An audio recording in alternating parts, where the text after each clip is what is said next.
It 2018. The beauty of what it's income.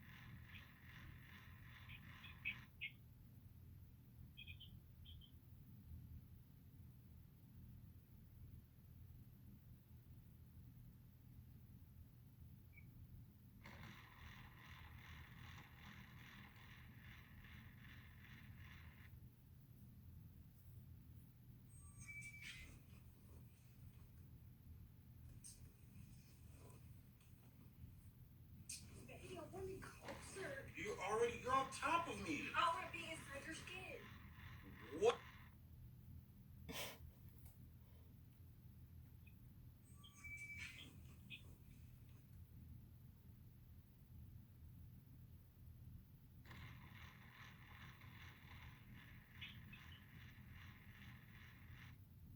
Are you serious? What happened? The go-to meeting just ended. Oh wow. Ever 2018 W-2 from the county employer reflected income. The loan file. So what did they say when you asked? They. Yeah, I decided I was on the right path to just go ahead and write it up as a critical because either way it should have been in letter of explanation. And what that really boils down to is if we don't know if there's a gap in employment. So even though they were in school or whatever the case may be, they could have been working for them in January 2018, quit, and then went and finished up their education and then came back. The issue with that is if you're for FHA, if you have a gap of employment of 6 months or more, and then a letter of explanation needs to be there. So what our issue is right now, we don't know if they were employed, we don't know if it was an internship, we don't know what it is. So they should have explained that because if in fact it is a gap in employment, then we needed that letter. And if they were just a student and they were doing internship, then they should have just told us that as well. So um, the loan file is not. The loan file was missing evidence. A letter of explanation was obtained addressing a letter of explanation was contained.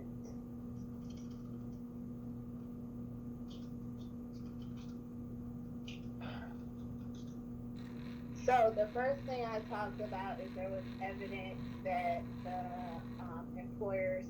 that they started in 2019. So what I'm going to do is I'm going to get my 2000 and not 2000.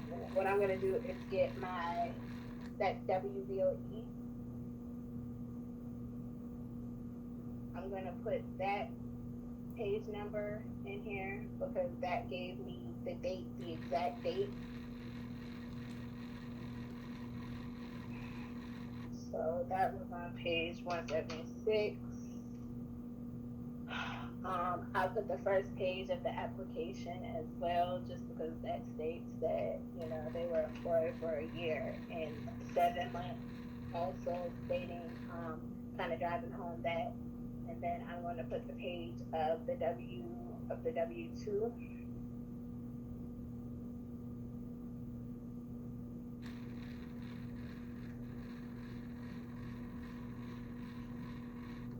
Because that was the second thing I spoke to. And the law files against evidence. So I'm going to save that and we're good to go. Was the income used for this transaction? Does it meet? Yes, it does. Wage earner income. Do we have any red flags? No. it's not very often that we're going to use the red flags. Is there a full, completed and fully executed? With this, we're actually going to put yes, because even though, I mean, the tax transcripts are in the file, so regardless if that was incorrect or not on that, that 4506T, we're not going to cite for it because we have transcripts in the file, so that cures it. Did we have a VOE? I haven't seen a VOE. VOE. Yes, a verification of employment. We have. We did have. Let me bring this over. We Mhm. did have this WVOE, but remember this was dated 11/20. Okay. And our pay stub, our most recent pay stub is 3/5. So that's not gonna suffice as far as VOE is concerned. Oh, because it's okay. So we need more recent one or something. We right here. Where's my file? According to AUS, which page am I on? 207. The AUS is on page 136.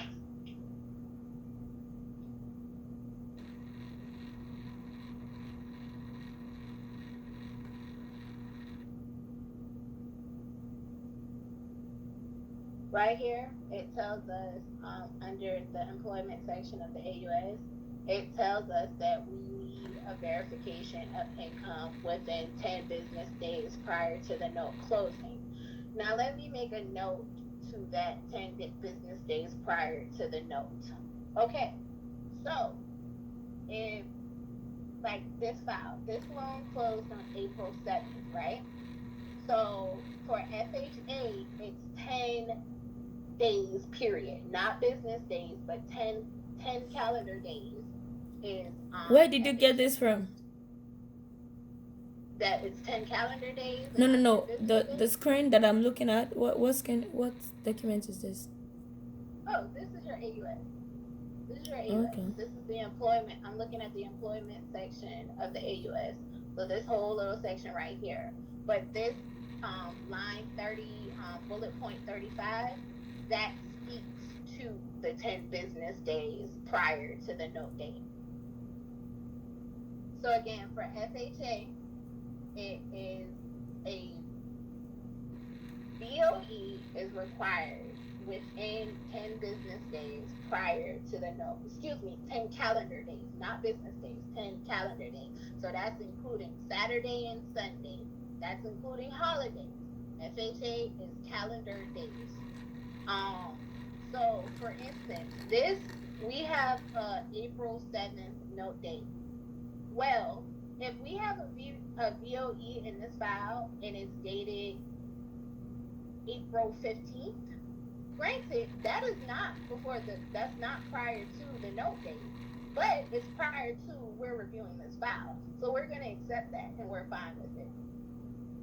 So, but it cannot be more than 10 calendar days prior to. So this is the 7th. So this is the 7th, what is March? So this one couldn't be prior to March 28th for the 10 calendar days. So it can't be before the note date. It can't be 10 calendar days before the note date, but it can be after the note date before we get it. And it has to be in the loan file. Okay, so this is under employment and income on AUS. This is under the employment on the AUS that tells you that you need a verification of employment. That's a rule of thumb. You're gonna need a verification of employment prior to closing. On all loans? Yeah. Unless they're not employed, unless they're retired. So pay stub is not sufficient? Pay stub are not sufficient. It's not enough? Say that for me one more time. Pay stubs are not enough. You need to have Now, granted, with pay stub, with COVID guidelines, you can use a pay stub that's with, but it has to be the pay period prior to the note date. So it would have to be, and that's why I was like, let me look at the pay stub. Well, and that's COVID. COVID guidelines are about to go away. So, but because this one it closed in April, that's still within COVID guidelines. So that pay stub would have been sufficient, but that pay stub was dated March 5th. My loan closed April 7th. That's a month later. So I don't have the previous pay period pay stub. So that's why I can't use that as. So if you which pay stub do you need for you not to use it as a VVOE? You would need the pay stub from the previous pay period. For instance, for which date? For which date? Yeah, for which date? For you not to worry. It depends. It depends on how your borrowers get paid. We see that our borrowers get paid bi-weekly. Let me go to the pay stub.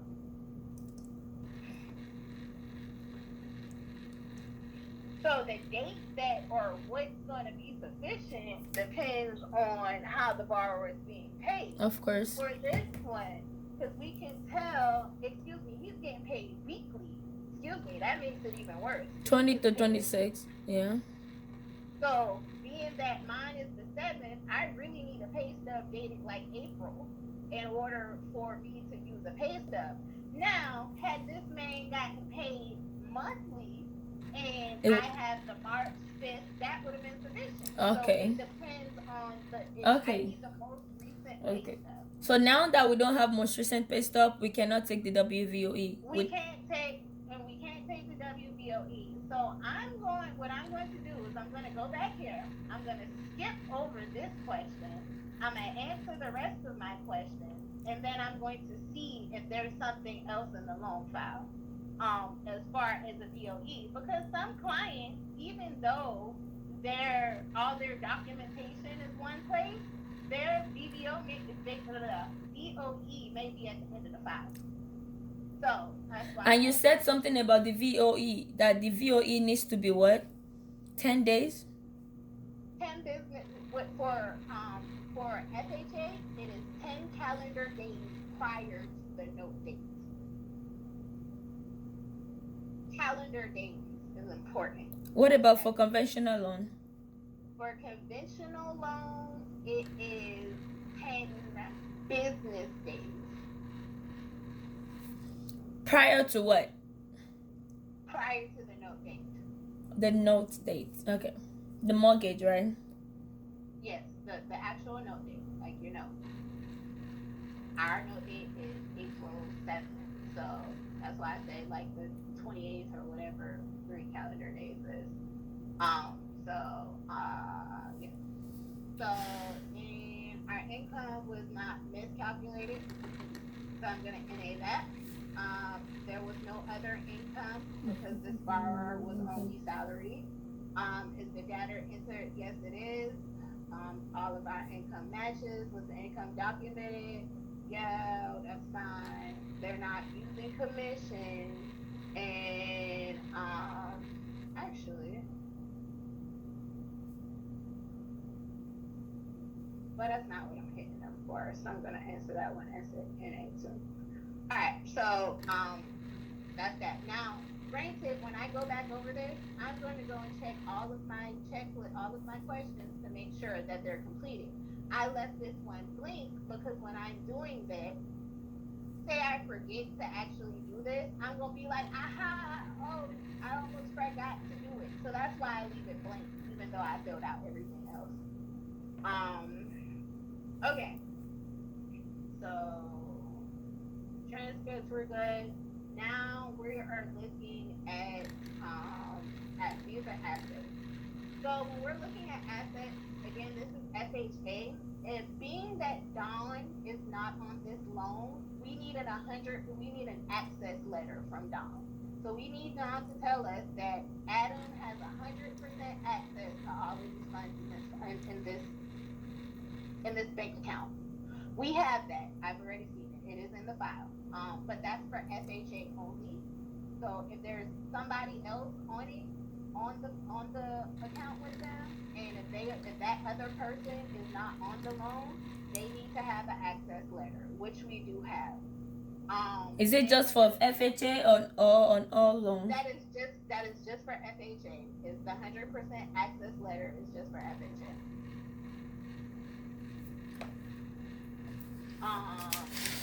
What is that? Page 203. So I'm gonna go back to my agent real quick because I need to see how much money they say I have. All right, they're telling me I have a checking account with $12,769. So they're telling me I have a checking account with this amount of money in it. So that's what I'm looking for. So I see obviously this don't have 12 grand in it, but I'm gonna look at this. On purchases, the big thing that you're really looking at is the credits to see if you have large deposits. Granted, I'm not searching through these to see if I'm not searching through all of these debtors. I really need to know if they have a large deposit. That's the only, and a large deposit for FHA is half of the income or 1% of your sales price, depending on what is 1% of the appraised value. What? I'm sorry, I was writing a note. What did you say? As far as a large deposit, what's considered a large deposit for, actually, we just went over this in a meeting. What's considered a large deposit for a FHA loan is this.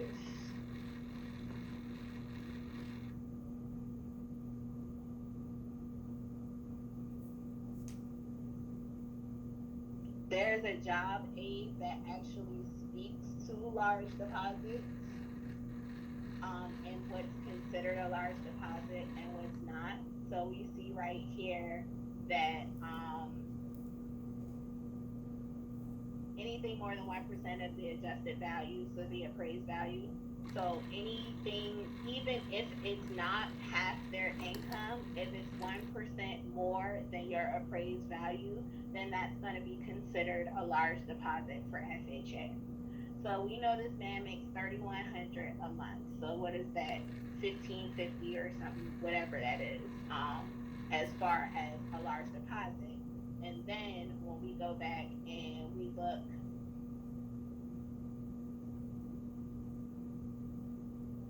at the appraisal. So I'm sorry. So that the other one is access letter, right? That we're gonna need on the assets if on the account if there's somebody else on it. Yes. Okay. Yes, that's called an access letter. If there's a joint and that person is not on the file. Excuse me, and that person is not on the loan. Is not a co-borrower, then you need an access letter. Okay, so what are you saying about the percentage of large deposits? I'm so sorry. In order for what's considered a large deposit for FHA is anything more than 1% of the sales price. Of the appraised value. So as you see here, this is our appraised value. Our appraised value is $105,000.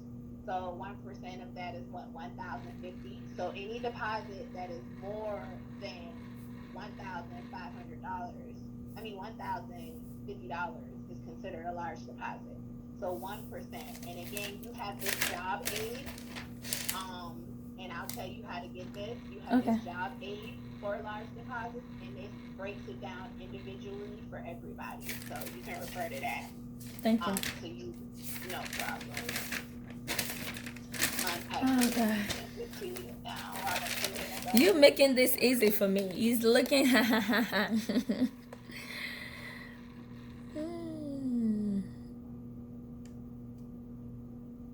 You hear what I said, Dominique? Huh?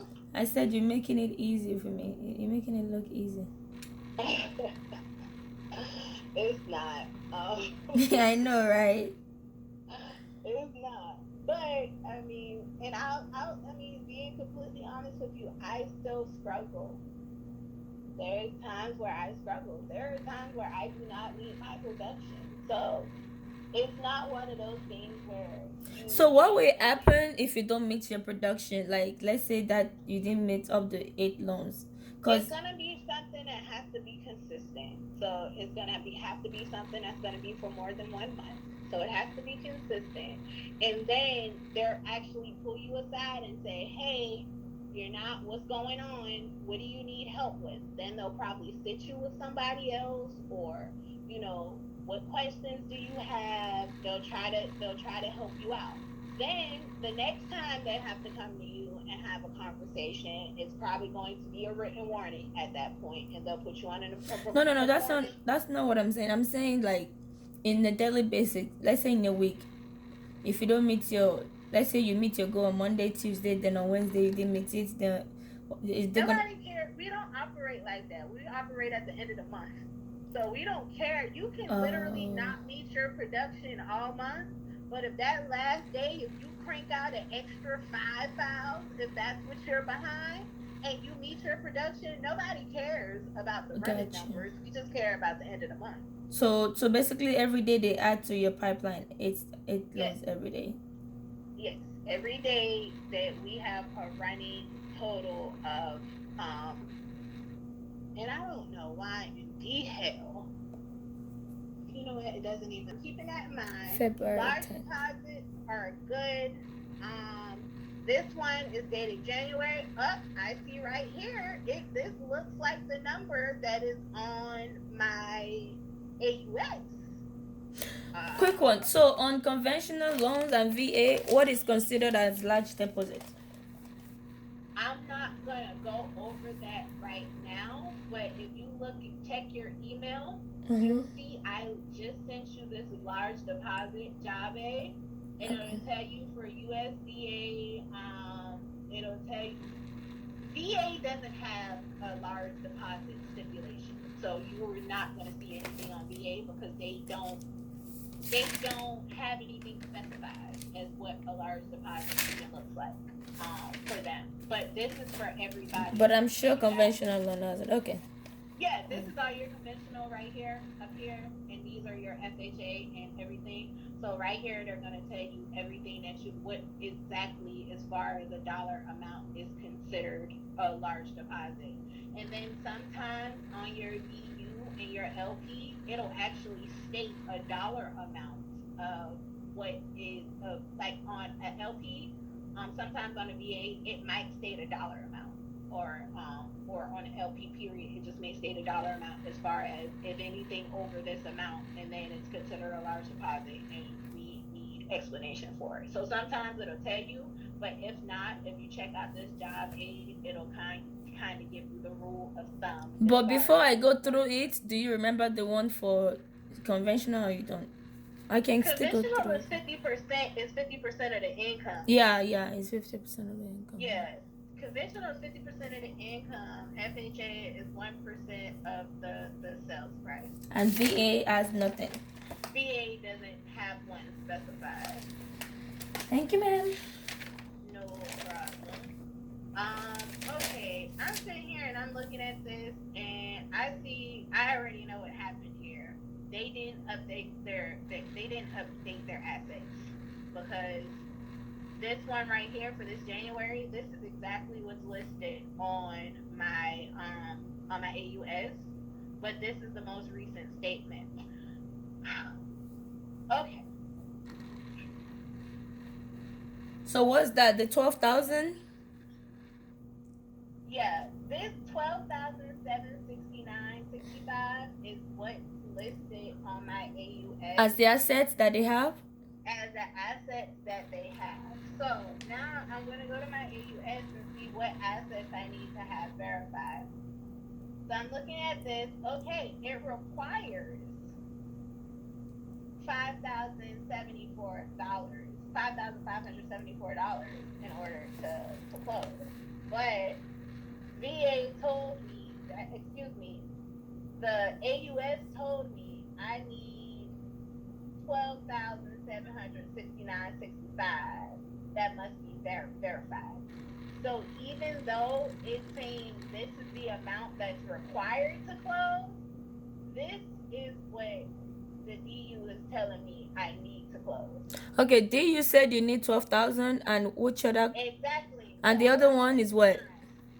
all I have is 9,000. So that tells me I have to write an exception. So the other form that you opened before this is what?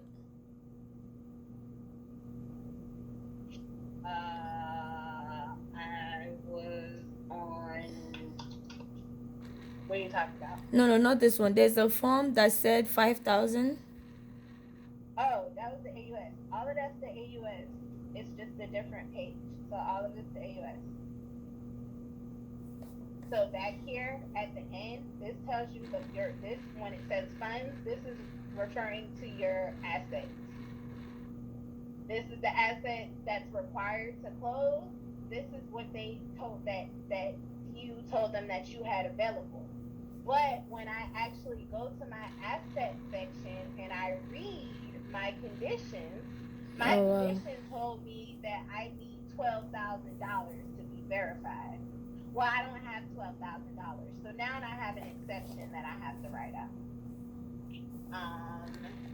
And I'm going to go ahead and write that. So the 12,000 on AUS is under assets, right? Correct. Under the asset section, that's how you know. So under assets, this is going to tell you what is, where the money is, and this is going to tell you, it'll have listed what you need verified. Sometimes it doesn't state a specific dollar amount here, and in that case, you would just use what they need to close. Does that make sense? So if there's no, because sometimes there's not a dollar amount as far as what's required to be validated in that section. But if you come here and it says that, $5,000 is needed to close, and then that's what you would need. So on this one, what I'm doing is I have to write up this exception. So I'm going to move this out of the way. I'm going to go to my assets because my assets is what I just completed reviewing.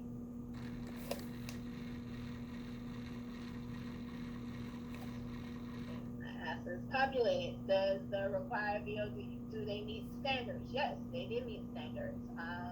Did the earners money? I'm going to leave this one blank because I haven't seen my contract, so I don't even know what's required for the earners money deposit right now. So I'm going to leave that blank.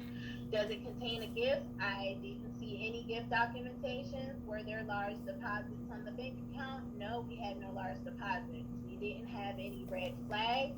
Does the evidence that the funds were sufficient to close? Remember, they are sufficient to close because the amount required was taken care of. We don't have a verification of deposit. They didn't sell anything. They didn't save any cash at home. They didn't borrow any money. Okay, but sorry, you said the most recent bank statement don't have enough. So how is that sufficient to close?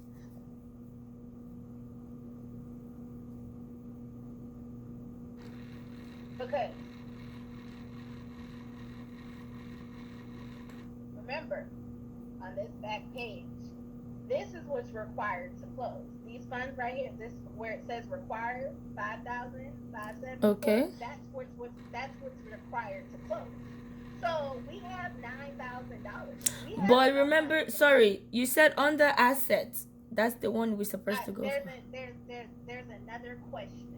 Hold up for me real quick. We're gonna answer that question that you got.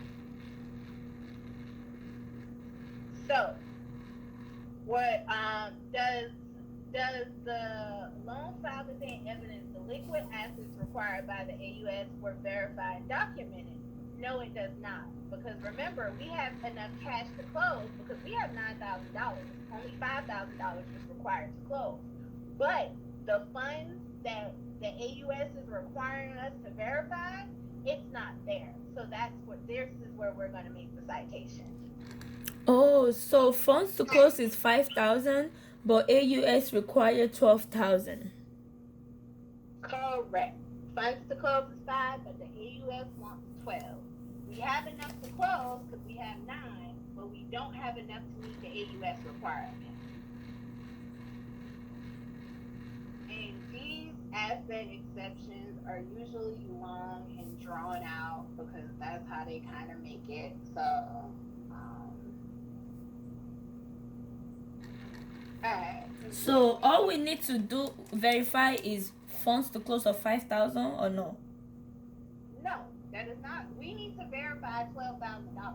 That's what we need. We only got 9. So, okay, scratch everything you're thinking about right now. Stop thinking. Stop. Okay. Stop thinking. Let's start over, okay? And we're not even going to use this as example. We're going to use nice round numbers, okay? Actually, we are going to use this, but we're going to use nice round numbers. All right. Funds. Let me move this back over here because you can't see this screen. Under funds, required. $5,000 is the funds that are required to close. That's what they need to bring to the closing table in order for them to get the keys to their house. That's what they need to close.